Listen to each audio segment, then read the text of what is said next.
কি মুসলমান ভাইরা গত কয়েকদিন আগে পলাশবাড়িতে রাম মূর্তি নিয়ে আলোচনা করছিলাম না একটা ভিডিওতে। কি কথা ঠিক আছে? ওই ভিডিওতে বলা ছিল যদি বাংলাদেশে 50% হিন্দু হতো আর যদি 50% মুসলমান হইতো, এই যে 50% মুসলমান আছে, হিন্দুরা তাদেরকে হিন্দু বানাই দিত। কথাটা আজকে মিল পাইছেন? পান নাই? ওই একজন হিন্দু মহিলা, ওই চৈতালি রানী, সুপ্রিম কোর্টের আইনজীবী, একজন চৈতালি রানী 18 কোটি মুসলমানের কাম সারিয়া দিছে। আপনি কোথাকার হরিদাস পাল যে আপনাকে এই কৈফিয়ত দিতে হবে? আপনারা দুইটা মারবেন, আমরা একটা মারবো, কিন্তু আমরাও মারবো। আপনাদের বলতে চাই এই বাংলাদেশ আমার, আদি বাংলাদেশ আমার। আপনারা যদি বেশি বাড়াবাড়ি করেন, আমরা বাংলাদেশ আর একটি প্রদেশ করবো শুধুমাত্র সনাতনীদের জন্য। মুসলমান নাম নিয়ে খালি বড়াই করেন। মুসলমান আপনার মুখে নয়, মুসলমান হচ্ছে তাকওয়ায়। মুখে মুসলমান বললে কাজ হবে না। আমি যে এক সপ্তাহ আগে কথা বলছি সেটার মিল আছে, আজকের দিনে আসে সেটার মিল পাইছেন আপনারা। দেখছেন কি অবস্থা সারা বাংলাদেশে। এক চৈতালি রায় 18 কোটি মুসলমানের কাম সারিয়ে দিছে। মুসলমানের তো মুসলমানই নেই বাংলাদেশে, এটা এমনিতে মুখে মুসলমান। এরা মরণের ভয় করে, এরা ক্ষমতার ভয় করে, এরা পিছনে চেয়ার আছে চেয়ারের ভয় করে।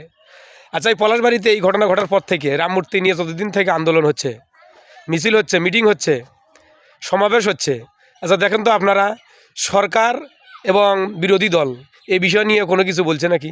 বলে নাই। কেন বললো না? তারা মুসলমান নয়? আওয়ামী লীগ কিছু বলছে নাকি? দেখেন এখানে চৈতালি রায় কি কৌশল অবলম্বন করছে দেখছেন? ও কথায় কথায় শুধু জামাতকে ট্যাগ দিচ্ছে পাকিস্তানি, আওয়ামী লীগ ভালো, আওয়ামী লীগ ভালো এই কথা বলতেছে, বিএনপিরও নাম মুখে নিচ্ছে না। তো মানে জামাতের নাম নেই, জামাতের নামটা অনেক আগের থেকে অনেক মানুষ নেয়, আর এই জামাতের নাম মুখে নিচ্ছে চৈতালি রায়। আর আওয়ামী লীগের লোকেরা, বিএনপির লোকেরা খুশি হচ্ছেন। খুশি হওয়ার কিছু নাই। আজকে খুশি হচ্ছেন, এমন একটা সময় আসবে আপনার উপরেও বাস, জামাতের উপরেও বাস, হিন্দুরা বাস দিয়ে দিবে।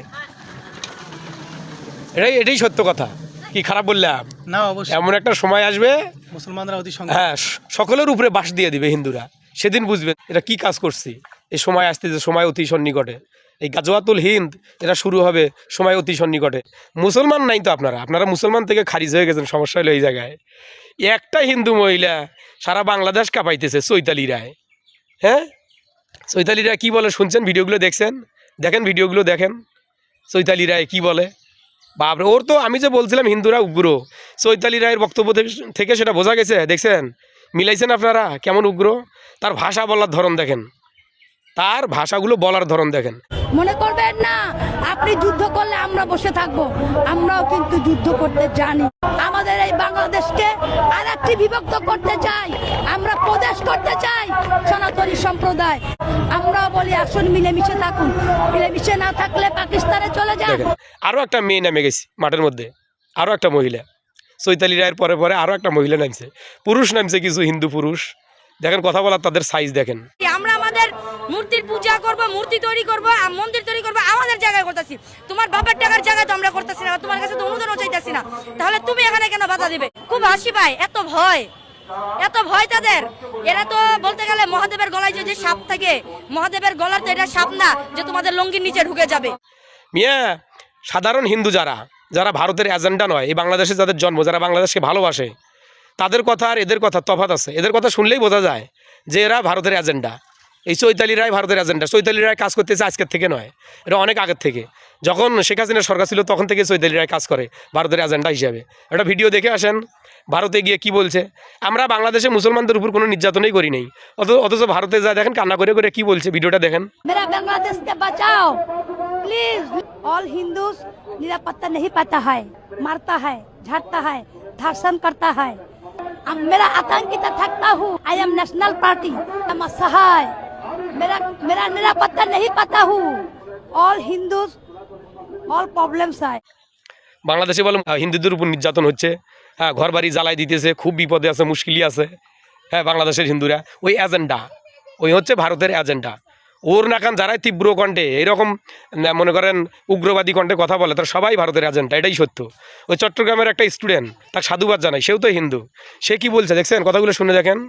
যারা রংপুরে রাম মূর্তি স্থাপন করে রংপুর দখল করতে চান, যারা এই রংপুরকে দখল করার জন্য ভারতকে সহযোগিতা করছেন, আপনারা প্রত্যেকে ভারতে চলে যান। বাংলাদেশে থাকা আপনাদের অধিকার নাই। সুন্দর সুন্দর কথা বলছে, তার মধ্যে উগ্রতা নাই। সে জানে বাংলাদেশ 92% মুসলমানের দেশ, এটা মুসলিম কান্ট্রি, সেখানে হিন্দুরা সবচেয়ে ভালো আছে। তো সেখানে অল্পে কয়েকটা হিন্দু আপনারা যদি উগ্রবাদী বাক্য ব্যবহার করেন আর মুসলমান সেখানে সহ্য করে, এটা কী মুসলমান? ওই এক হিন্দু দাদা কত সুন্দর কথা বলছে। এরা যে এজেন্ডা, হ্যাঁ, যারা এই রাম মূর্তি নিয়ে বা পলাশবাড়ির রাম মূর্তি নিয়ে যারা লেগে গেছে, যে মহিলা চৈতালি রায়, তাদের বিষয়ে কত সুন্দর কথা বলছে এক সাধারণ হিন্দু ভাই, শুনে দেখেন সে কত সুন্দর কথা বলছে, সেটাও শুনে দেখেন। আচ্ছা, আপনারা যে হিন্দু, এটা কি আপনাদের মাথায় আছে? এই সমস্ত বক্তব্য কার ইন্ধনে দিতে আছেন?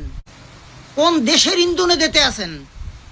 কারণ আপনাদের তো বাড়িঘর ভারতে, যখন আপনাদেরকে ধাওয়া দিবে তখন তো আপনারা ভারতে চলে যাবেন। এইখানে বাংলাদেশে যে সাধারণ হিন্দু, তাদের অবস্থা কি হবে? আপনারা তো ভারতের এজেন্ট, আপনারা ভারতের এজেন্ট, ভারতের হয়ে আপনারা কাজ করতেছেন। বক্তব্য যা দেন মাথায় রাখবেন, বাংলাদেশের মুসলমান ক্ষিপ্তই আপনাকে কিন্তু ধাওয়ানি দেবে, আপনাদেরকে ধাওয়ানি দেবেন, পার নিচে মাটি থাকবে না, সাধারণ হিন্দুরা বিপদে পড়ে যাবে। আমাদের মতো যারা আছি তারা বিপদে পড়বো। আমার কথা তো আপনাদের গায়ে লাগে না। এক সপ্তাহ আগে আমি বলছি যে হিন্দুরা উগ্রবাদী, ওরা ভারতের এজেন্ডা হিসেবে কাজ করে। এই মূর্তিকে ঘিরে অনেক ষড়যন্ত্র আছে, রংপুর বিভাগ নিয়ে ষড়যন্ত্র আছে। আর এই ষড়যন্ত্র আজকার নয়, এটা অনেক আগের, অনেক অতীতের। তখন থেকেই ভারতের এজেন্ডারা বাংলাদেশে কাজ করে আসতেছে, কিন্তু আপনারা সেটা বুঝতে পারতেছেন না, আমলে নিতে পারতেছেন না। আমলে নেবেন যখন একবারে টুটি চিপে ধরবে, আর কোনো কিছু করতে পারবেন না, সময় শেষ হয়ে যাবে, সময় ফুরিয়ে যাবে, তখন আপনারা বুঝবেন।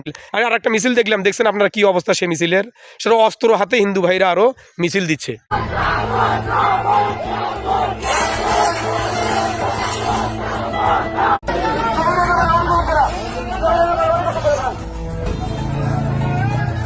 বিরানব্বই 92% মুসলমানের দেশে হিন্দুরা অস্ত্র হাতে মিছিল দিচ্ছে। হ্যাঁ, ওই কথা ওটাই সত্য, যেটা প্রথমে বলছিলাম ওটাই সত্য, যে 50% হিন্দু হলে বাকি মুসলমান যারা আছেন তাদেরকে ওরা হিন্দু বানাইতো। এ কথা আজকে মিল পাইছে।